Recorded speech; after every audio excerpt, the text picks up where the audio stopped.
Hello everyone, welcome to my channel Education Max Better. आज की latest update SSC GD constable recruitment 2025। SSC GD का vacancy के बारे में आपने सुना होगा, नहीं सुना है तो मैं आपको क्लियर कर देती हूँ। स्टाफ सिलेक्शन कमीशन है जो कि ये नोटिफिकेशन रिलीज़ किया है कांस्टेबल के वैकेंसी के लिए। इसमें देखिए जीडी का मतलब इसमें बीएसएफ हो, सीआईएफएफ हो, आईटीबी हो, सीआरपीएफ है, एनसीबी है, एसएसएफ है, आसाम राइफल्स, ये सारी पोस्ट इंक्लूड कर दी गई है। और उसके बारे में हम डिस्कस करेंगे, क्या एलिजिबिलिटी है, क्या मोड ऑफ सिलेक्शन है, और इम्पॉर्टेंट डेट्स पहले डिस्कस कर लेते। 1 दिसंबर 2025 से ये स्टार्ट हो गया है अप्लाई डेट, और लास्ट अप्लाई डेट है 31 दिसंबर 2025।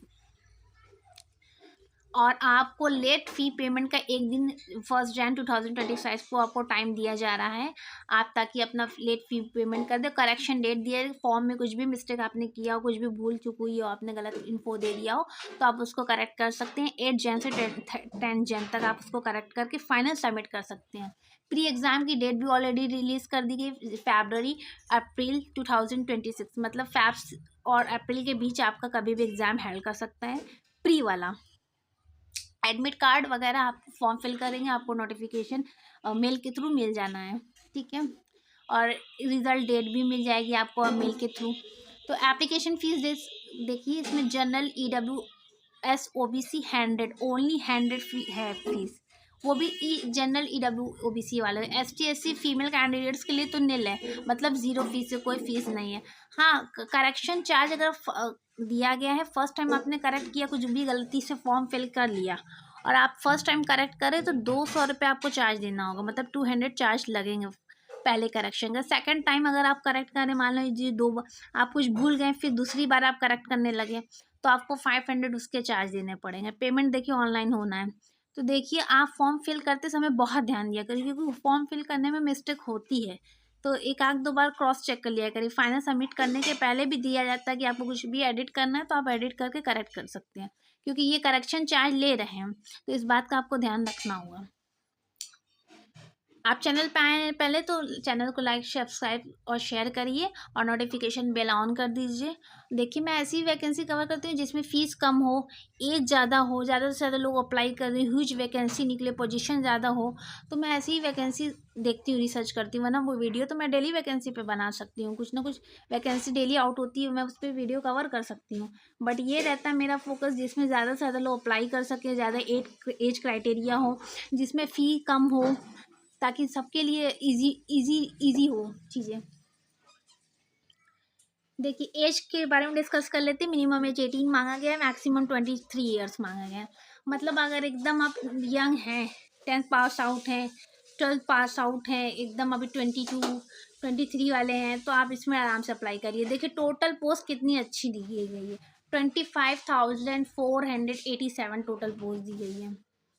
आइए देखिए, कैटेगरी वाइज उनका डिवीज़न है, इसमें कितनी वैकेंसी। मेल के लिए 10,198 जनरल कैटेगरी के, फीमेल के लिए 904 दी गई है, EWS के 2,416 दी गई है, फीमेल के 189 फीमेल के लिए बहुत अच्छी अपॉर्चुनिटी है।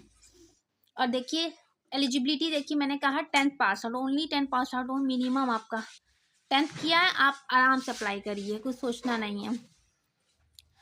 12th ग्रेजुएशन वाले तो कर ही सकते हैं, बट आप 10th हैं तो अपने करियर को आराम से एसएससी के में जा करके सिलेक्शन लेना ही बहुत बड़ी बात होती है। वहाँ पे आप इसके थ्रू जाएंगे जेडी, उसमें आसाम राइफल में चले जाएंगे, इसमें किसी भी ब्लॉक में आप चले जाते हैं तो आप लाइफ सेट हो जाती है लगभग, ठीक है। आप लिख के देखिए, how to fill the form देखिए दिया गया है। ऑफिशियल लिंक मैं ऑलरेडी डिस्क्रिप्शन बॉक्स में दे देती हूँ, आप वहाँ जाके पेज पे लैंड करके आप अपनी बेसिक इन्फो डाल के, डॉक्यूमेंट अटैच करके, आप वो फीस पेमेंट करके लास्ट डेट का ध्यान रखा करिए। लेट फ़ी पेमेंट अगर दिया रहता है तो उसका भी ध्यान रखा करिए, रिमाइंडर लगा दिया करिए ताकि मिस ना हो और आप टाइम से फिल कर सकें। ये सब करके फॉर्म फिल करने के बाद आप क्या करिए, देखिए मोड ऑफ सिलेक्शन भी दिया गया है इसमें। CBT रिटन एग्ज़ाम, PET होगा एंड PST होगा। PET और PST 2 टेस्ट होंगे इसमें, और पहला तो सिर्फ एक रिटन एग्ज़ाम एक ही है, वो भी सीबीटी मोड में जाएगा आपका। और फिर DVM, document verification, medical examination, final selection हो जाएगा। तो रिटन एग्ज़ाम एक ही है। आपको कुछ भी इसमें पूछना हो, कुछ भी डाउट हो, आप मुझे कमेंट कर सकते हैं, मैं उस पर वीडियो बना दूंगी, उस पर अप्लाई कर दूंगी, ठीक है। आई होप ये वैकेंसी आपको अच्छी लगे हो, और प्लीज़ इसमें अप्लाई करिए आप सब आराम से। 10th वाले को लिए अच्छी अपॉर्चुनिटी है, ग्रैब करिए। Thank you.